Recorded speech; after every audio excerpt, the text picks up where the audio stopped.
하나님의 말씀을 공독하겠습니다. 오늘 우리에게 주신 하나님 말씀은 계시록 3장 7절부터 13절까지의 말씀입니다. 계시록 3장 7절부터 13절까지 말씀, 제가 한 절 여러분들이 한 절 말씀을 교독하겠습니다.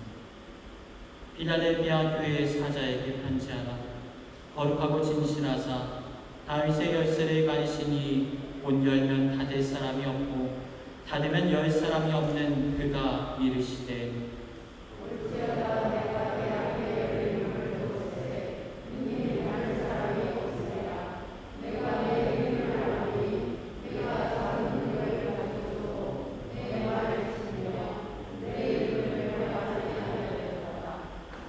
보라, 사탄의 회당 곧 자칭 유대인이라 하나 그렇지 아니하고 거짓말하는 자들 중에서 며칠 내게 주어 그들로 와서 내 발 앞에 절하게 하고 내가 너를 사랑하는 줄을 알게 하리라.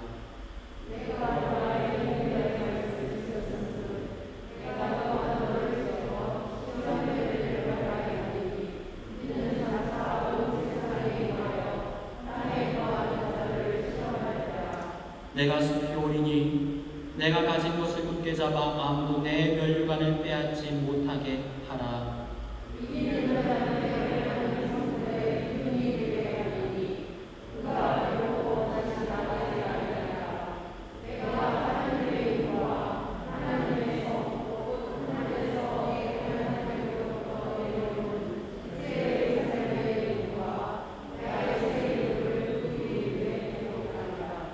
귀 있는 자는 성령이 교회들에게 하시는 말씀을 들을지어다.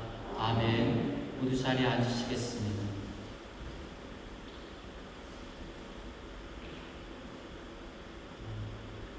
네, 뒤에 보면은 로비에 아이들이 있어요.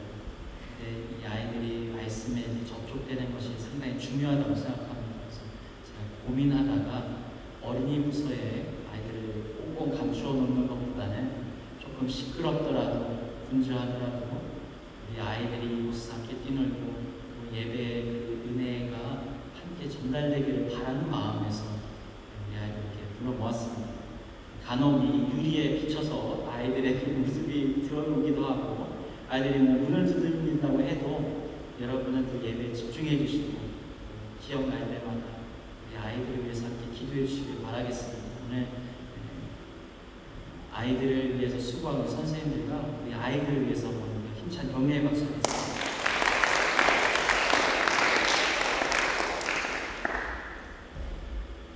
필라델피아 교회를 향한 편지 두 번째 시간으로 하나님 말씀을 공독하겠습니다. 말씀을 나누겠습니다. 저번 시간에 이어서 계속해서 우리는 주님의 편지를 살펴보고 있습니다. 이 편지가 기록될 당시 필라델피아 교회의 사정이 어떠했을까요? 주님께서 보내신 편지를 살펴보면 이 교회는 아주 작은 능력을 가진 교회에 불과했습니다. 여러분, 받은 능력이 적다라는 이 의미가 무엇을 뜻할까요? 그러니까 일곱 교회들 가운데 그 시작이 너무나 작고 비천하고 보잘것 없었다라는 말입니다. 특별히 내세울 게 없어요. 자랑할 것이 없어요. 지극히 평범하고 작은 교회에 불과합니다. 규모도 작고 성도들의 숫자도 많지 않습니다. 또 성도들 안에는 특출한 재능이나 은사를 가진 인물도 공동체 안에 있지 않았어요. 물질적인 여유가 없어서 늘 재정적인 어려움 가운데 허덕거리고 있었을 것입니다. 게다가 이 교회는 지리적으로도 매우 척박한 필라델피아 지역에 뿌리를 내린 교회였습니다. 여러분, 당시 이 지역이 어떤 지역입니까? 크고 작은 지진이 자주 일어나게 되는 재난의 현장이었습니다. 역사가 스트라보의 기록에 의하면 지진이 심할 때는 도시의 건축물 중에 온전한 것이 하나도 없었다라고 말하고 있습니다. 도시의 성벽이 쩍쩍쩍 갈라집니다. 조각들이 후두둑후두둑 떨어져 내립니다. 그러다 보니까 매일 성벽을 호수하지 않으면 사람들에게 위해가 될 수 있는 상황이었다는 것입니다. 이곳에서 살아가는 자들은 밑빠진 독에 마치 물을 붓는 듯한 지진이 휩쓸고 간 삶의 자리를 매일 하나하나 수습해 나가는 의미 없이 반복되어지는 삶을 살아나갈 수밖에 없었던 거예요. 그리고 언제 또다시 일어날지 모르는 이 지진으로 인하여서 두려워해야 합니다. 불안감에 떨어야 합니다. 그러다 보니까 도시 안에는 늘 불안정한 기류가 흐르고 있어요. 삶 전체가 안정적이지를 못하고 흔들거리고 있었던 것입니다. 그런데 그들이 두려워했던 문제가 일어납니다. AD 17년과 23년에 일어난 대지진으로 인하여서 그나마 도시 안에 있었던 건축물 대부분이 다 파괴되어지고 말았던 것. 이제 그들이 지금껏 투쟁하듯이 지키고자 했던 삶의 터전은 결국 허물어져 버리고 말았습니다. 이들은 폐허가 된 도시 안에서 난민처럼 살아갑니다. 오늘을 먹고 오늘을 마시고 생존하는 것에만 급급해야만 하는 그런 비참한 삶을 살아내야만 했던 것. 이러한 상황으로 인해서 필라델피아 도시민들은 이 절망적인 상황 속에 낙심과 좌절감 가운데 빠져 있었습니다. 그러다 보니까 현실의 이 고통을 잊기 위해서 그들이 술을 마시기 시작합니다. 술에 의존합니다. 이로 인해 방탕과 향락, 중독의 문화가 도시 문화 가운데 자리하게 되었던 거예요. 이러한 사정을 뒷받침하는 근거로 이 필라델피아 도시의 상황을 살펴보면 이 도시에 수호신이 있는데 수호신이 바로 디오니소스입니다. 여러분 잘 아시는 것처럼 이 신은 무슨 신이냐면 술의 신이에요. 그러니까 이 지역은 술에 잔뜩 취하는 것이 하나의 예배예요. 하나의 문화입니다. 하나의 이벤트입니다. 하나의 축제가 되어버리고 말았던 것입니다. 게다가 불안 심리를 자극하는 미리교라는 사이비 이단이 무너진 사람들의 마음 가운데 들어옵니다. 사람들을 현혹시킵니다. 결국 도시의 영적인 상태까지도 완전히 혼탁해지고 말았던 거예요. 여러분 오늘날도 마찬가지 아닙니까? 자신이 닥쳐진 환경과 상황이 버겁게 느껴지면 감당할 수 없는 어려움이 닥쳐오면 사람들은요 정신적으로 취약해집니다. 그러다 보니까 어떤 사람들은 중독에 쉽게 노출됩니다. 오늘날 사회를 한번 보십시오. 술이나 담배, 약물 중독이 쉽게 일어납니다. 학생들에게는 게임 중독이 일어나기도 합니다. 페이스북이나 인스타그램과 같은 SNS 중독이 일어납니다. 유튜브와 같이 영상 매체에 중독이 됩니다. 감각에 중독이 돼요. 핸드폰에 손을 대면 불안해집니다. 혹은 이단이나 사이비 교주의 거짓된 말에 쉽게 빠져들고 현혹된 삶을 살아가기도 해요. 그런데 문제는 그러한 것들에 쉽게 빠져나오지는 못하게 된다는 것입니다. 스스로의 통제권을 상실한 채 중독에 빠져 그 잘못된 길을 갈 수밖에 없는 것. 이렇게 불안정한 상황 속에서 이 도시의 사람들은 자신들의 불안감과 분노를 쏟아낼 대상을 또 찾기 시작합니다. 그래서 그리스도인들을 억압하는 방식을 택하게 되었습니다. 어떤 피해를 준 것도 아니에요. 그런데 교회를 공공의 적으로 삼았던 것입니다. 거짓 선동을 해서 죄를 만듭니다. 음해를 합니다. 사회적으로 격리를 시키고 더 이상 사회활동, 경제활동을 하지 못하도록 막아버립니다.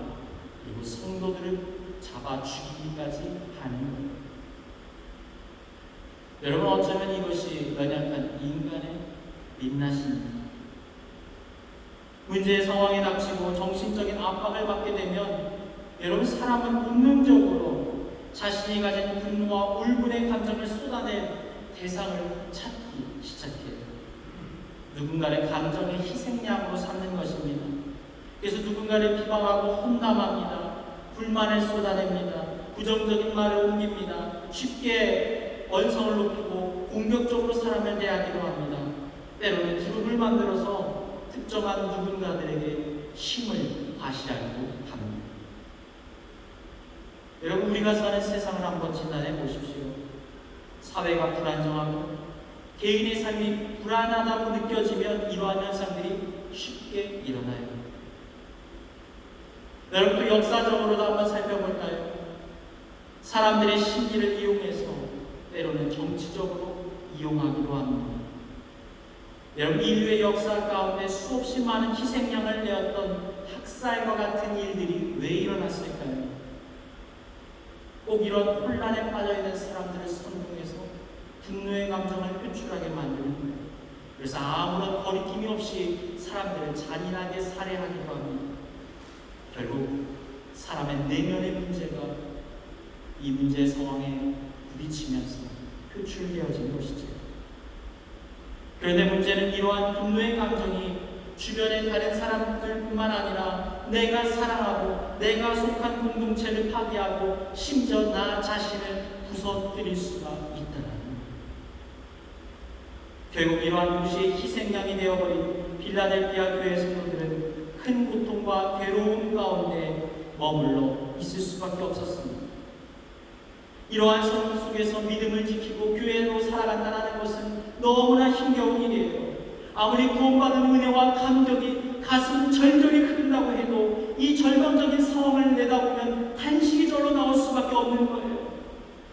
야, 그냥 포기해버릴까? 그냥 이것만 내려놓으면 다 해결되는 거잖아. 눈 한번 딱 감으면 되잖아. 핍박의 원인이 되는 자신의 신앙을 놓치고 싶었을지도 모르는 일. 그런데요, 여러분, 이 빌라델피아 교회 성도들은 지진과 같이 신앙과 믿음을 송두리째 흔들어 놓는 여러 가지 위기와 핍박 속에서도 초연하게 자신의 믿음을 지켜 나갔습니다. 그들은 오히려 흔들거리지 않습니다. 담대하게 교회를 세워나갑니다. 순교의 피를 흘릴 각오로 지독한 굶주림과 가난과 고난 속에서도 자신의 믿음을 지켜나갔던 겁니다. 누구라도 절망하고 낙심할 수밖에 없는 바로 그 상황 속에서 그들은 도리어 위대한 주님의 사역들을 완수해 나갑니다. 주님의 교회를 세워나갑니다. 예배를 포기하지를 않아요. 모이기를 멈추질 않습니다. 그리고 담대하게 복음을 전합니다. 선교의 사역을 감당합니다. 이들은 자신이 처한 문제의 상황들을 진단하고 묵상하기보다는 크고 위대하신 주님을 바라보고 묵상했던 것입니다. 그리고 비록 작지만 주님께서 자신들에게 주신 것을 통하여서 충성된 모습으로 그것을 나눕니다. 또 그것을 통하여서 주님의 말씀을 지켜나갑니다. 교회를 세워나갑니다.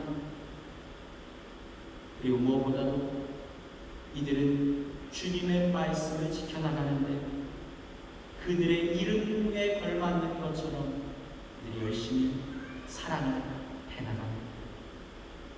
이런 빌라델피아의 이름이 무슨 뜻입니까?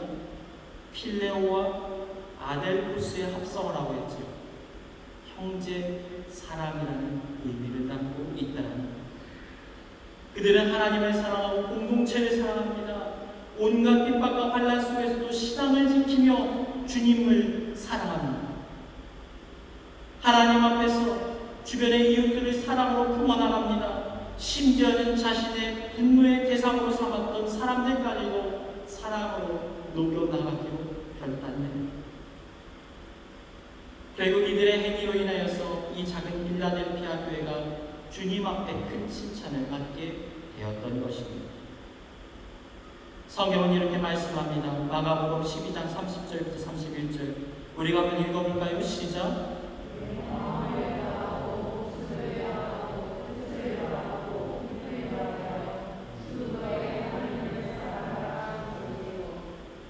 둘째는 이것이니 내 이웃을 내 자신과 같이 사랑하라 하신 것이라 이보다 더 큰 계명이 없느니라. 요한일서 4장 16절 하나님이 우리를 사랑하시는 사랑을 우리가 알고 믿었노니 하나님은 사랑이시라. 사랑 안에 거하는 자는 하나님 안에 거하고 하나님도 그의 안에 거하시느니라. 요한일서 4장 19절부터 21절 우리가 사랑하면 그가 먼저 우리를 사랑하셨습니다. 누구든지 하나님을 사랑하노라 하고 그 형제를 미워하면 이는 거짓말하는 자니 보는 바 그 형제를 사랑하지 아니하는 자는 보지 못하는 바 하나님을 사랑할 수 없느니라. 우리가 이 계명을 주께 받았나니 하나님을 사랑하는 자는 또한 그 형제를 사랑할지니라. 또 사랑장으로 유명한 고린도전서 13장 제가 읽어보겠습니다. 1절부터 7절.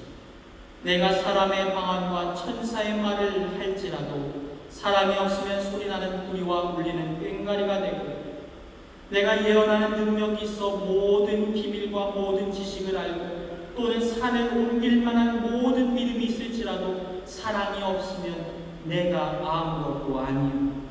내가 내게 있는 모든 것으로 구제하고 또 내 몸을 불사르게 내줄지라도 사랑이 없으면 내게 아무 유익이 없느니라. 4절부터 7절 같이 읽어볼까요? 시작. 사랑은 오래 참고 사랑은 온유하며 시기하지 아니하며 사랑은 자랑하지 아니하며 교만하지 아니하며 무례히 행하지 아니하며 자기의 유익을 구하지 아니하며 성내지 아니하며 악한 것을 생각하지 아니하며 불의를 기뻐하지 아니하며 진리와 함께 기뻐하고 모든 것을 참으며 모든 것을 믿으며 모든 것을 말하며 모든 것을 견디느니라. 아멘. 그런데 여러분, 우리가 착각하지 말아야 되는 게 나와요. 여러분, 성경이 말씀하는 사랑은 모든 것을 다 덮어놓고 품으라고 말하고 있지는 않아요. 주님이 말씀하시는 온전한 사랑에는 조건이 존재한다는 것입니다. 여러분, 5절 하반절 말씀을 다시 한번 보십시오. 뭐라고 말합니까? 악한 생각이나 악한 의도를 용납하지 말고 뭐하라고요? 거부하라고 말합니다. 그래, 다 받아주는 게 아니라는 거예요. 6절 말씀, 사랑을 할 때 하나님께서 기뻐하시지 않을 것들 우리에 가담하지 말고 그것을 거절할 줄 아는 용기가 있어야 한다고 말하고 있습니다. 그러니까 이렇게 말해야 된다. 내가 당신을 사랑하지만 그 말에는 동의할 수가 없습니다. 내가 당신을 소중히 여기지만 당신이 가진 그 생각과 태도는 주님께서 보실 때 기뻐하실 만한 영역은 아닌 것 같아요. 당신과 나의 영혼을 위해서라도 이러한 내용의 것들은 대화의 주제로 삼지 않는 것이 좋을 것 같습니다. 그리고 또 사랑에는 분명한 목적이 있다는 것, 진리를 기뻐해야 한다는 것입니다. 그러니까 무분별한 사랑이 아니고 영혼을 구원하는 복음 전파의 목적이 있어야 한다는 거예요. 또 성도를 교회로 세워나가는 분명한 사명이 있어야 한다는 것입니다. 여러분의 사랑을 점검하시길 주님의 이름으로 축복합니다. 이러한 충성된 자들, 충성되게 그 사명을 완수했던 빌라델피아 교회를 향한 주님의 축복이 이제 임하게 됩니다. 하나님의 선물 보따리가 열리는 거예요. 여러분 기억하십시오. 우리 주님께서는 끝까지 충성된 자들에게는 놀라운 은혜의 복을 베풀어 주시는 분이십니다. 성경은 말씀합니다.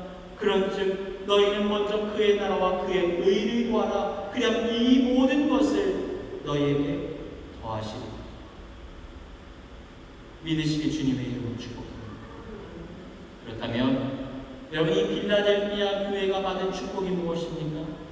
첫 번째로 열면 닫을 사람이 없고 닫으면 열 사람이 없는 다윗의 열쇠를 맡기셨다는 거예요.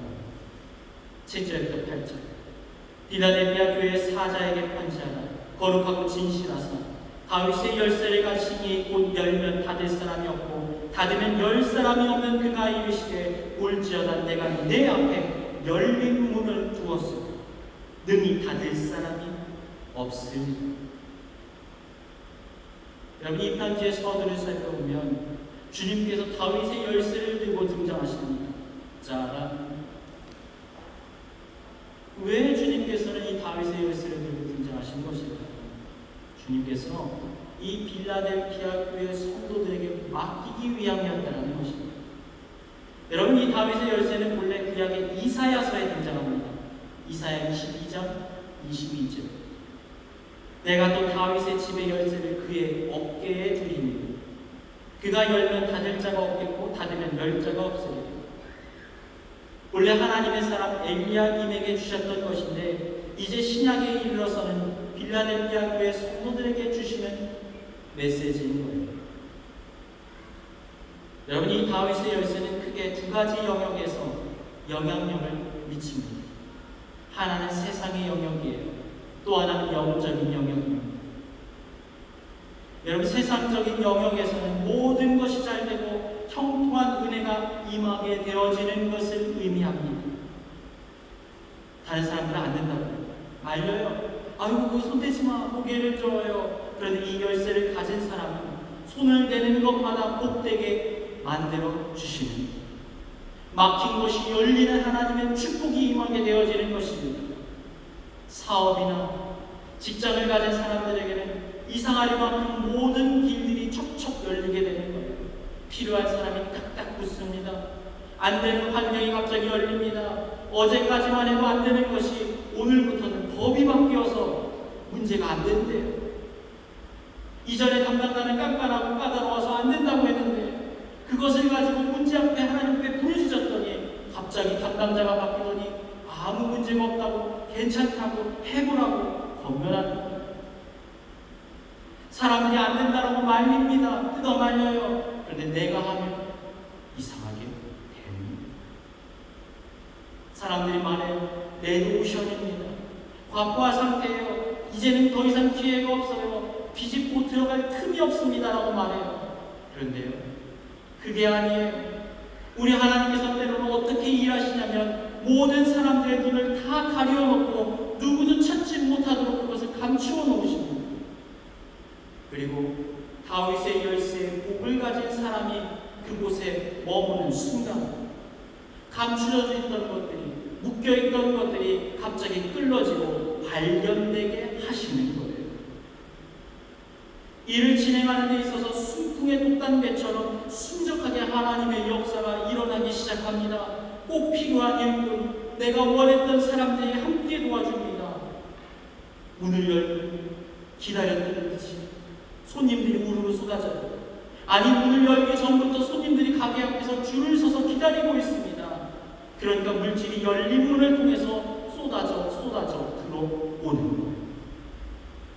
여러분, 이것이 다윗의 열쇠를 가진 자에게 주어지는 열린 문의 축복입니다. 여러분, 한번 생각해 보십시오. 모든 것이 닫혀져 있는 상황 속에서, 모든 것이 닫혀져 버린 문제 앞에서 우리가 무슨 힘으로, 우리가 어떻게 하나하나 그것들을 열고 체크할 수가 있을까요? 여러분, 그렇지 않다라는 것이지요. 이렇게 무언가가 척척척척 열려야만 놀라운 역사가 일어나게 되어지는 것입니다. 믿으시길 주님의 이름으로 축복합니다. 학업이나 취업의 영역을 가지고 준비하는 사람들에게도 다윗의 열쇠가 주어지면 놀라운 역사가 나타나게 되어지는 거예요. 마치 그 자리가 처음부터 나를 위해서 준비되어진 것처럼 모든 것들이 순적하게 움직이기 시작합니다. 그 길을 가도록 이끌어주십니다. 포기하지 않도록 때때로 위로자를 보내주십니다. 때때마다 길을 잃어버리지 않도록 은혜의 선물들을, 위로의 선물들을 하나님이 허락해 주십니다. 자신의 능력이 부족하면 하나님이 사람을 붙여서라도 그 부족한 부분을 채워나가게 하십니다. 좋은 사람을 만나게 하세요. 필요한 사람을 통해 배움과 깨달음을 얻게 만들기도 하십니다. 그리고 마치 나를 기다렸다는 듯이 처음부터 나의 자리인 것이냐 모든 상황과 길들이 순적하게 열리게 되어지는 것. 근데 이 축복을 받는 사람은 너무 잘 알아요. 나는 그런 능력을 가진 사람이 아니에요. 그런데 사람들이 막 인정해 주니까 똘똘똘해요. 때로는 실력 있는 사람들을 나를 위해 감추어 주실 것 같은 느낌을 받기도 해요. 어떨 때는 내 안에 없는 지혜와 재능과 능력이 흘러넘치는 것을 내 스스로가 느끼고 전율을 느끼게 됩니다. 다윗의 열쇠를 가진 자에게는 또 이런 관계의 영역 속에 역사가 일어나기도 해요. 여러분, 사람을 만나보면 말하지 않아도 느껴지는 부분들이 있지 않습니까? 상대방의 마음이 닫혀져 있다는 걸 누구보다도 감지를 쉽게 해요. 그러면 말해도 소용없어요. 그 관계는 이미 처음부터 틀렸어요. 답답해요. 뭔가 소통이 안 돼요. 마음을 나누어지지가 않습니다.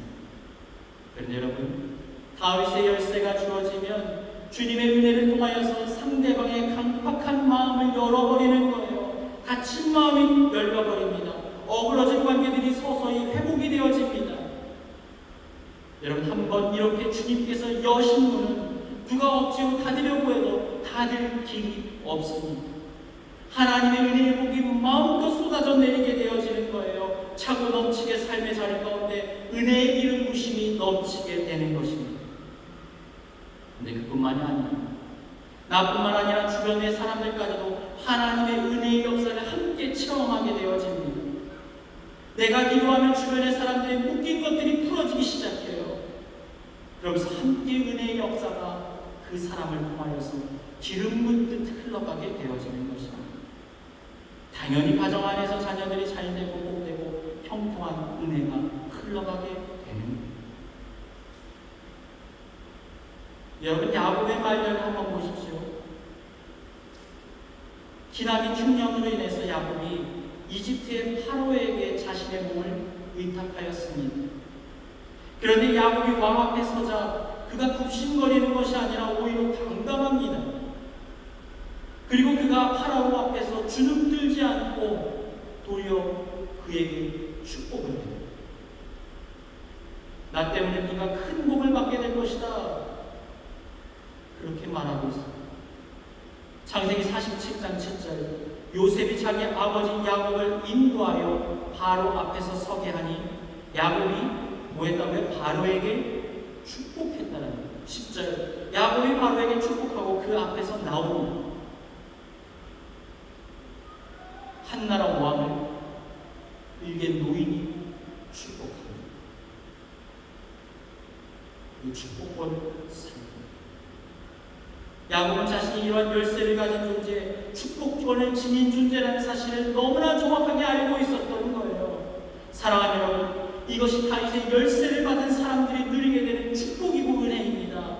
여러분, 오늘날에도 우리 하나님께서는 충성되게 주님의 사명을 감당하는 자들에게 이러한 은혜를 베풀어 주시는 분이십니다. 믿으시길 주님의 이름으로 축복합니다. 여러분, 또 열쇠의 기능이 있어요. 열기만 합니까? 또 뭐도 하죠? 닫기도 해요. 오늘 집 다 잠그고 오셨죠? 때로는 우리가 어떤 부분에 대해서 닫아달라고 기도해야 될 때가 존재해요. 악한 것들에 관하여서, 때로는 성도들의 삶과 생계를 위협하는 것들에 관하여서 기도해야 될 때가 있습니다. 저는 가끔 스텝을 같이 가서 기도할 때가 있어요. 무슨 말씀을 제가 이해하시는 분들만 이해하실 거예요. 그럼 어김없이 기도를 들으시고 문제 영역들을 닫아주시게 되는 겁니다. 사랑하는 여러분, 여러분은 주님 앞에서 충성됨으로 다윗의 열쇠를 지금 받으셨습니까? 그렇다면 여러분은 이 땅에서 그러한 능력을 지금 사용하고 있으십니까? 주님께서 내게 주신 다윗의 열쇠를 통하여서 닫힌 문을 이제는 열어 주옵소서. 주님 묶인 것들을 풀어 주옵소서. 주님 막힌 것들을 해결해 주옵소서. 이제는 열어 주세요. 하나님 나를 배고프게 만드는 모든 환경의 영역들을 닫아 주옵소서. 여러분, 이러한 능력을 사용하는 인생 되시길 주님의 이름으로 축복합니다. 그렇다면 영적인 열쇠의 기능은 또 무엇일까요? 성경은 예수님을 가리켜서 구원의 문 혹은 또 양의 문이라고도 말씀합니다. 그러니까 믿지 않는 자들에게, 잃어버린 영혼들에게 구원의 은혜가 임하게 되어지는 것을 말하고 있는 거예요. 그러니까 나를 통하여서, 다윗의 열쇠를 가진 자를 통하여서, 교회를 통하여서 구원받는 성도가 날마다 늘어가는 놀라운 축복이 임하게 되어진다는 겁니다. 내가 전도하면 교회 나오겠다는 거예요. 내가 말하면 믿어진다는 거예요. 믿지 않는 자가 마음을 열고 복음을 받아들이게 됩니다. 여러분, 그 능력 사모할 만하지 않습니까? 그런데 여러분, 이러한 다윗의 열쇠를 가진 자의 특징이 있습니다. 여러분 한번 생각해 보십시오. 여러분, 세상에서도 아무에게나 열쇠를 맡기지는 않습니다. 어떤 사람에게 열쇠를 맡깁니까? 믿을 만한 사람, 신뢰할 만한 사람에게 맡기는 거예요. 여러분, 고양이에게 생선을 맡기는 격으로 정체가 불분명한 사람에게 도둑에게 열쇠를 맡기는 일을 하지 않아요. 덜렁대서 열쇠를 잃어버릴 만한 사람에게도 맡기지 않습니다. 그 사람들 속에서, 그 무리 속에서 가장 든든한 사람, 가장 책임감이 있는 사람, 가장 충성된 사람에게 그 열쇠를 맡기는 거예요. 여러분, 열쇠를 맡으면 무슨 역할을 해야 합니까? 그 사람이 먼저 와서 문을 열어주어야 사람들이 건물 안으로 들어오는 거예요. 그리고 사람들이 모두 다 나간 것을 확인하고 난 후에 문을 닫는 역할을 하는 것입니다. 그러니까 주님께서도 마찬가지예요.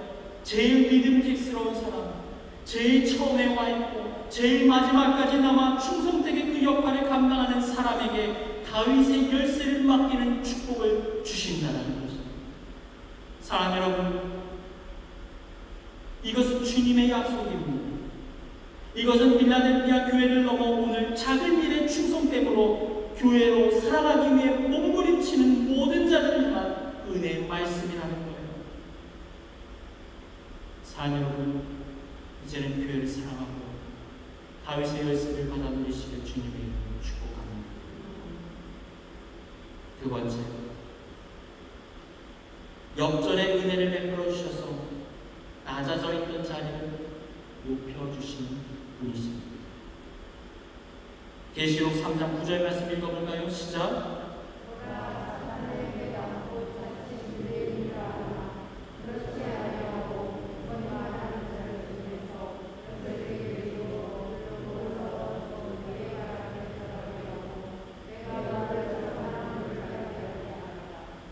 지금 필라델피아 유대인들은 사회적으로나 정치, 경제적으로 높은 지위를 가지고 있어요. 힘을 가지고 있습니다. 이것을 가지고 이 교회 성도들을 계속 핍박해 왔다고. 심지어는 경제활동을 못하게 만들어버립니다. 이 경제활동이라는 게 뭐냐면 물건을 사고 파는 행위를 못하게 만든다는 거예요. 일도 하지 못하도록 해방했다는 것입니다. 그러니까 정말 원수가 따로 없는 거예요. 같은 동족인데도 도리어 그리스도인이라는 이름하에 정말 끔찍하게 학대하고 괴롭혀왔던 것이죠. 그래서 주님께서 뭐라고 말씀하십니까? 원수와 같은 유대인들이 언젠가 교회 성도들 앞에 엎드려 자비와 은혜를 구하게 만들어 주시겠다고 말하고 있는 것입니다. 그들은 낮아진 자리에 다시 높여서 그 원수의 머리에 앉혀주시겠다는 거예요. 그리하므로 하나님께서 이들을 얼마나 사랑하시는지를 모든 이들로 하여금 깨닫게 하시겠다라고 말씀하고 있는 것입니다. 이러한 내용을 잘 기록한 성경이 있지요. 시편 23편 5절 우리가 한번 읽어봅시다. 시작.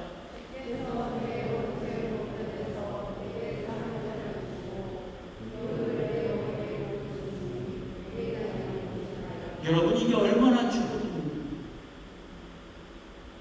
억울함을 경험해본 사람, 누군가에게 눌림을 경험해본 사람은 이 말이 얼마나 마음을 시원하게 하는지, 위로가 되는지 알아요.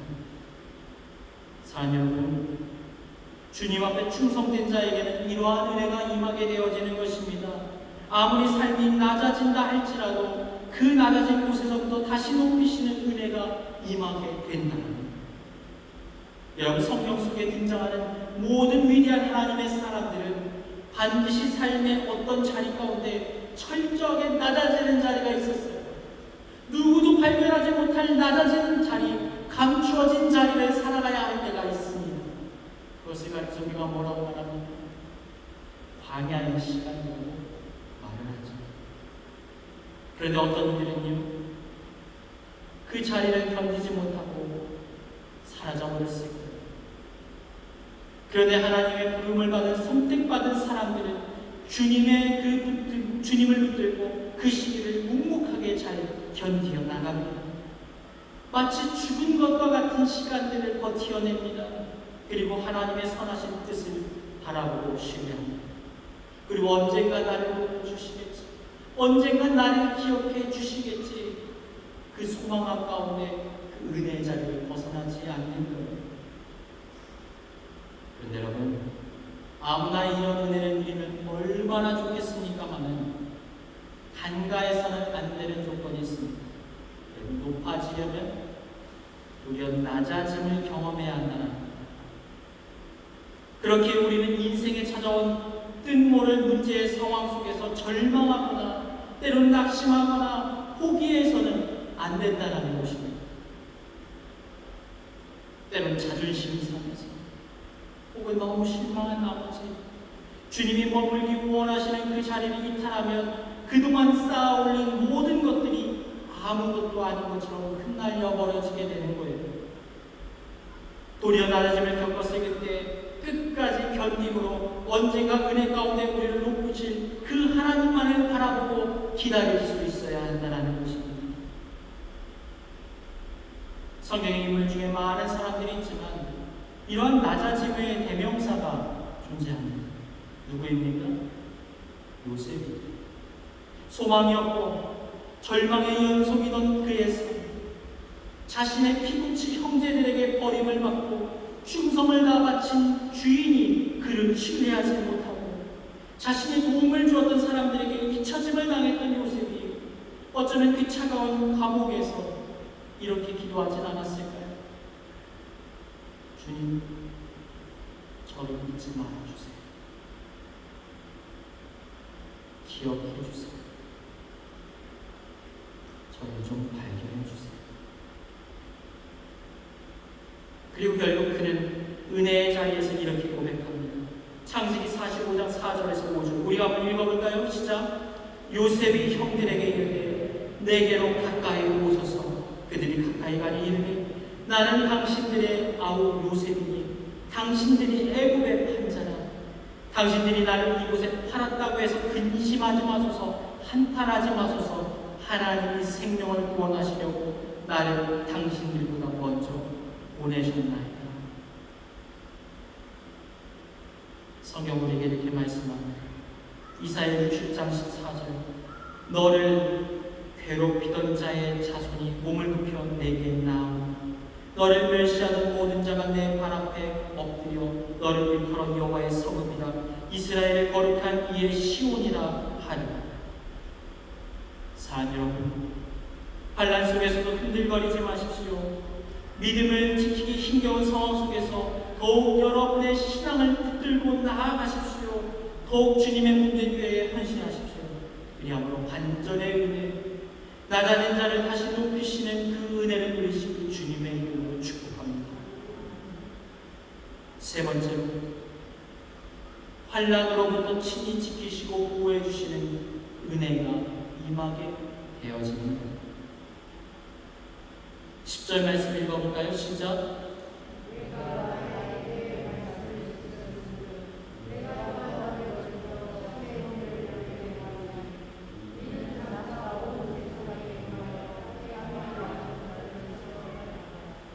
여러분, 주님께서 필라델피아 교회에게 어떤 약속을 하고 있습니까? 내가 너를 지켜주리라. 시험의 때를 일어나게 하여 주리라라고 약속하시는 거예요. 사랑 여러분, 인정하십시오. 하나님께서 우리를 지켜주시고 보호해 주셔야만 우리는 오늘을 온전히 살아갈 수 있는 것입니다. 내 주먹을 묻어라. 아무리 단단한 사람이라도 대단한 믿음과 배짱을 지녔다 할지라도 고난과 풍파가 있는 대로 다 쏟아져 내려오면 누구라도 버텨 재간이 없는 것. 우리 믿는 자들에게 문제의 상황마다 때때로 도우시는 손길로 주님이 보호해 주셔야만 우리는 우리의 삶을 살아낼 수 있게 되어지는 겁니다. 그렇지 않고서는 비록 문제를 극복했다 할지라도 달아지고 해진 모습으로밖에는 살아갈 수 없는 것입니다. 무엇보다 도무지 해답이 보이지 않는 문제들을 해결해 주시는 것도 여러분 축복이에요. 그런데 문제가 우리에게 닥쳐오기 전에 미리 막아주시는 것은 더 더 큰 축복입니다. 사랑하는 여러분, 우리의 삶의 문제를 해결해 주시는 주님께 감사를 올려드리십시오. 그리고 문제 없음에 관하여 하나님께 찬양을 올려드리십시오. 보이지 않게 우리의 문제를 앞서 해결하시는 주님을 이제는 영적인 눈을 열어 목격하십시오. 성경은 이렇게 말합니다. 이사야 45장 2절부터 3절 우리가 읽어볼까요? 시작. 내가 너보다 앞서가서 험한 곳을 평탄하게 하며 논문을 쳐서 부수며 쇠빗장을 꺾고 내게 흑암 중에 뽀와 은밀한 곳에 숨은 보물을 주어 내 이름을 부르는 자가 나 여호와 이스라엘의 하나님인 줄을 내가 알게 하리라. 아멘. 고린도전서 10장 13절 사람이 감당할 시험 밖에는 너희가 당한 것이 없나니 오직 하나님은 믿으사 너희가 시험 당할 일 허락하지 아니하시고 시험 당할 즈음에 또한 피할 길을 내사 너희로 능히 감당하게 하시니. 근데 여러분, 이러한 보호하심에는 분명한 조건이 있습니다. 빌라델피아 교회의 성도들처럼 주님의 보호하심을 누리려면 내가 그 곁에 머물러 있어야 합니다. 날마다 주님과 동행해야 합니다. 교회를 사랑하고 교회에 모이기를 힘써야 한다는 거예요. 그래야 주님의 은혜와 보호하심이 임하게 되는 거예요. 사랑하는 여러분, 여러분은 지금 주님과 함께하고 계십니까? 주님과 날마다 동행하십니까? 말씀을 듣고 묵상하고 사모하십니까? 기도를 통하여 찬양을 통하여 봉사를 통하여 성도 간의 교제를 통하여 주님과 함께하고 계십니까?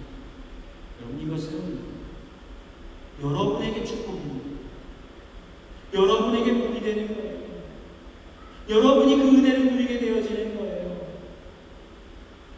하나님과 동행하시길 주님의 이름으로 축복합니다. 마지막 네 번째, 빌라델피아의 교회 가운데 임했던 은혜, 오늘날 우리에게 임할 은혜, 하나님의 성전의 기둥이 되는 은혜가 임하게 된다. 계시록 3장 12절 말씀 읽어볼까요? 시작. 이기는 자는 내 하나님 성전의 기둥이 되게 하리니 그가 결코 다시 나가지 아니하리라. 내가 하나님의 이름과 하나님의 성 곧 하늘에 내 하나님께로부터 내려오는 새 예루살렘의 이름과 나의 새 이름을 그의 위에 기록하리라. 아멘. 여러분, 주님의 축복이 뭐예요? 흔들거리는 세상 속에서 흔들거리지 않도록 붙잡아 주시는 것이 축복입니다. 빌라델피아 교회가 그러합니다. 환경적으로 어때요? 지진이 일어나고 있어요. 끔찍한 핍박이 있습니다. 환란의 상황이 있어요. 그런데도 그들은 점점 견고해져만 갑니다. 그리고 그러한 문제가 그들을 흔들어 놓지 못할 정도로 그들의 신앙과 그들의 믿음과 그들의 영혼을 더 크고 위대하게 만들어 주십니다. 그리고 주님께서는 이들을 하나님 나라를 바치는 기둥 삼으시겠다라고 말씀하십니다. 우리는 가끔 이런 말을 하죠. 야, 진짜 기둥, 나라의 기둥이 될 거야. 교회의 기둥이야. 여러분, 이것은 누구에게 해도 최고의 칭찬입니다. 그 공동체를 지탱하는 그런 위대한 인물을 말하는 거예요. 그 사람이 없으면 그 공동체가 유지가 안 된다는 것입니다. 그러니까 빌라델피아 교회는 주님의 나라를 든든히 바치는 기둥으로 세워지게 되었던 거예요. 여러분, 놀라운 축복의 성과 아닙니까? 누가 원한다고 해서 그것을 누릴 수 있는 것이 아니에요. 오직 주님께서만이 그렇게 만들어 나가십니다. 성경에서도 이러한 기둥에 대한 언급된 내용이 등장합니다. 갈라디아서 2장 9절 또 기둥같이 여기는 야고보와 게바와 요한도 내게 주신 은혜를 알고도. 여러분, 성경의 사도들에게 기둥과 같은 존재라고 말하고 있습니다. 그러니까 주님께서는 오늘날 우리에게 이렇게 말씀하고 있는 거예요. 내가 너를 기둥으로 삼으며 네가 나의 소망이다. 너는 나의 꿈이야. 세상이 흔들리고 악해져만 가고 나를 위해 싸울 믿음의 군사들을 찾는 중에 나는 너를 발견했다. 너는 나의 마지막 보루야. 주님께서 그렇게 삼아주시니, 그런데 여러분, 이 성전의 기둥에 특징이 있어요. 무슨 요동하지 않는 것입니다. 12절 말씀 한번 보십시오. 내 하나님 성전의 기둥이 되게 하니 그가 결코 다시 뭐하지 아니하리라, 나가지 아니하리라. 여러분, 집이 오래되면 우리가 어쩔 수 없이 리모델링을 해야 돼요. 가구는 바꿔야 돼요. 칠을 새로 해야 돼요. 바닥을 뜯어내야 돼요. 내부를 다 뜯어내어도 집을 바치는 기둥은 여러분 바뀔 수가 없는 거예요. 기둥은 그 집과 늘 함께 가는 것입니다. 그렇다면 여러분, 교회의 기둥, 주님의 기둥은 어떤 존재입니까? 들어갔다 나갔다 하는 사람들을 말하는 것이 아니에요. 바뀌지 않는 사람들을 말하는 것입니다. 대들보와 같은 존재를 말하는 거예요. 한결같이 믿음의 자리를 지키고 교회를 든든하게 받쳐나가는 그러한 신실한 사람들을 말하고 있는 것입니다. 우리 늙은교회는 그런 기둥과 같은 귀한 성도님들이 많이 있으시고 있나요? 주님께서 참으로 기뻐하실 줄 믿습니다. 여러분, 기둥은 절대로 흔들려서는 안 됩니다. 모든 것들이 다 휘청거려도 기둥은 그 자리를 든든하고 견고하게 지켜나가야 한다는 것. 그 모든 책임을, 그 집의 모든 무게를 스스로가 오롯이 감당할 수 있어야 한다는 것. 한결같이 바로 그 자리에 머물러 있습니다. 그런데요, 우리는 놀라운 현장들을 많이 봐요. 이런 초대교회 현장이라든지 로마의 그 옛 터전들을 한번 보십시오. 어떻습니까? 집이 다 무너져서 모든 것들이 형체를 알아볼 수 없는데 2000년, 3000년이 지난 지금에도 기둥이 어떻게 돼 있어요? 땅에 박혀서 꼿꼿하게 서 있는 것을 우리가 볼 때가 있습니다. 그렇다면 여러분, 빌라델피아 교회 그 기둥의 모습은 과연 어떠할까요? 여러분, 사진 한번 보여주십시오. 여러분, 이 정도는 되어야 기둥이다 라고 말하는 거예요. 여러분, 사실 이것은 AD 6세기에 세워진 요한교회의 기둥입니다. 그러나 이 기둥의 건축 양식은 항상 빌라델피아에서 있었던 일이에요. 지진이 많은 지역이기 때문에 기둥에 온 신경을 쏟아넣습니다. 기둥을 잘못 세우면 집이 아무리 잘 지어도 무너져 내리기 때문에 지진이 나고 도시가 무너져도 든든하게 세울 그 기둥을 이런 모습으로 만드는 거예요. 바로 여기에 새 이름을 주신다는 거예요. 여러분의 이름을 기록해 주신다는 것입니다. 사랑하는 여러분, 성전의 기둥같이 하나님 나라의 위대한 도구로 쓰임받으시길 주님의 이름으로 축복합니다. 마태복음 6장 33절, 그런즉 너희는 먼저 그의 나라와 그의 의를 구하라. 그리하면 이 모든 것을 너에게 더하시리라. 작은 인사를 가지고 충성됨으로 주님의 놀라운 은혜의 축복을 누리는 저와 여러분의 삶이 되시길 주님의 이름으로 축원합니다. 이 시간 받은 말씀을 들고 함께 기도하는 시간 갖겠습니다.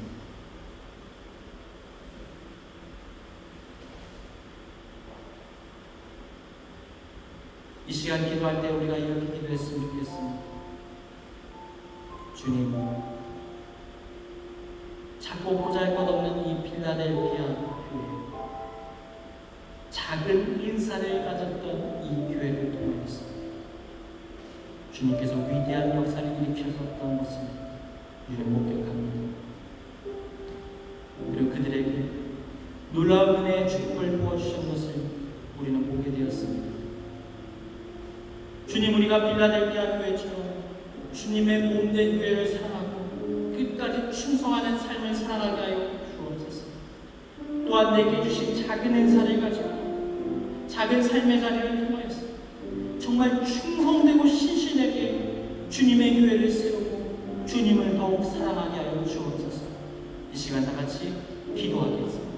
하나님, 오늘 말씀을 통하여서 주님의 음성을 듣습니다. 가진 것이 적었던 필라델피아 교회, 그러나 작다고 그것을 땅에 묻어놓기보다는 그것을 떠나여 충성되게 그 모든 것들을 사용했던 그 교회, 핍박과 환난과 요동하는 삶의 현장 속에서도 그들은 흔들거리지 않고 주님을 향한 그 신실한 믿음을 가지고 교회로서 이 땅을 살아갔음을 우리가 보게 됩니다. 주님, 우리에게도 이러한 믿음과 은혜를 허락하여 주옵소서. 하나님의 은혜의 축복이 임하게 하여 주옵소서. 이 시간 다시 한번 기도할 때 이렇게 기도했으면 좋겠습니다. 주님, 우리에게 충성된 우리에게 열면 닫을 사람이 없고 닫으면 열 사람이 없는 다윗의 열쇠를 허락하여 주옵소서. 주님, 이 모든 묶여있고 막혀버린 삶의 자리 속에서 우리는 때로는 두려워하고 좌절할 수밖에 없음을 고백합니다. 그러나 주님, 이제는 이 다윗의 열쇠를 통하여서 모든 묶여있는 것들을 풀어내고 관계의 깨어짐을 끌어내고 주님, 우리 가운데 묶여있는 환경의 영역들을 끌어내게 하여 주옵소서. 그리고 더 나아가 영혼들에게 찾아가 그 잃어버린 영혼들을 주님 앞으로 돌려오는 은혜의 통로로 쓰임받게 하여 주옵소서라고 이 시간 다 같이 기도하겠습니다. 하나님, 열면 닫을 자 없고 닫으면 열 사람이 없는 다윗의 열쇠를 우리에게 맡겨주옵소서. 주님, 우리가 이것을 충동되게 사용할 수 있도록 주님, 우리 가운데 은혜를 베풀어 주옵소서. 우리의 삶에 막혀있는 자리가 있습니다. 묶여있는 자리가 있습니다. 깨어지지 못하는 답답한 자리가 있습니다. 주님, 우리 가운데 은혜를 베푸셔서 이 모든 것들을 해결하시고 은혜를 베풀어 주옵소서. 삶의 자리, 관계의 자리, 진로의 자리, 삶의 모든 영역들이 회복되어지게 하여 주시옵소서. 건강의 영역 가운데도 하나님의 은혜와 기름 부으심이 있게 하여 주옵소서. 다시 한번 기도할 때 이렇게 기도했으면 좋겠습니다. 주님, 우리를 낮아진 자리로부터 높여 주옵소서. 또한 환난으로부터 우리를 보호하시고 우리를 지켜 주옵소서. 그리고 우리를 성전의 기둥으로 삼아 주옵소서. 이 시간 다 같이 기도하겠습니다. 하나님, 우리 낮아진 그 자리에서 다시 높이시는 하나님의 은혜가 있기를 원합니다. 때로는 내가 보이지 않는 것 같고 감추어진 힘겨운 삶을 살아가지만 주님께서는 반드시 우리를 다시 높여 세우실 것을 확실히 믿습니다. 주님, 나에게 은혜를 베푸시고 나를 회복시켜 주시옵소서. 또 환난으로부터 우리를 보호하여 주시고 찾아오지 못하도록 그것을 미련에 막아 주옵소서.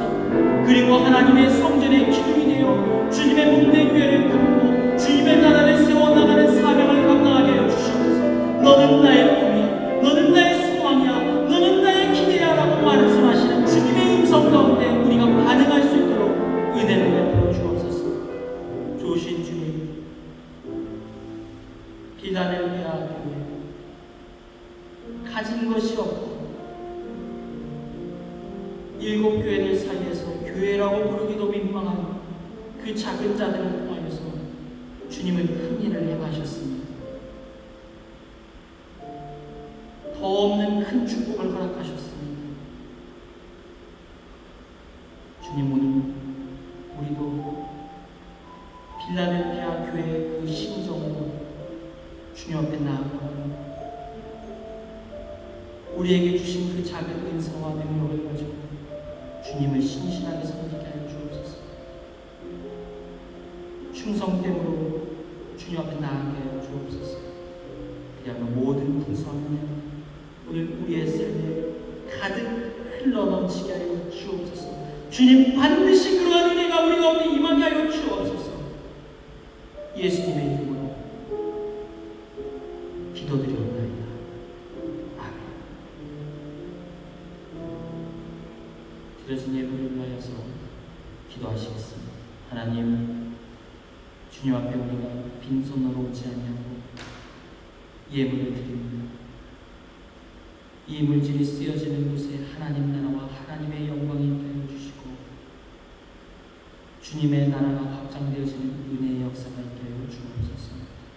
주님 우리에게 물질의 자유함을 허락하시고 하나님의 은혜의 역사를 통하여서 우리가 주님께 마음껏 흘려보낼 수 있는 은혜의 통로로 삼아 주옵소서. 예수님의 이름으로 기도합니다. 아멘. 이 시간 나가 자리에서 일어나셔서 주기도문 수문을 고백하겠습니다.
이제는 우리 구주 예수 그리스도의 크고 깊은 은혜와 아버지 하나님의 한없으신 사랑하심과 오해서 성령님의 우리와 늘 함께 하심의 은혜가 작은 인사를 가지고도 충성되게 주님의 몸된 교회를 섬기고 세워나가고 주님께서 주시는 놀라운 은혜 누리기를 소망하는 여기 모인 주님의 자녀들 가운데 이제로부터 영원까지 함께 하시기를 간절히 축원하옵나이다.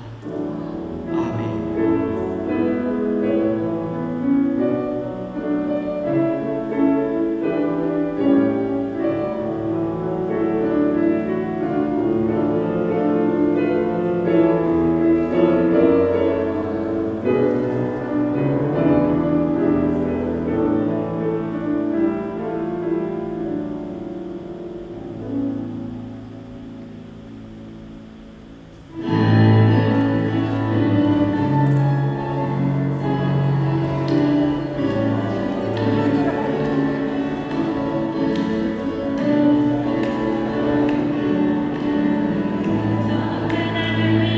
어떻게 꺼야 되는 거야?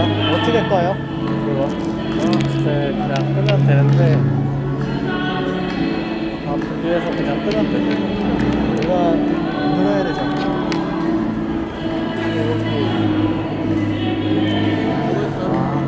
생일 축하해.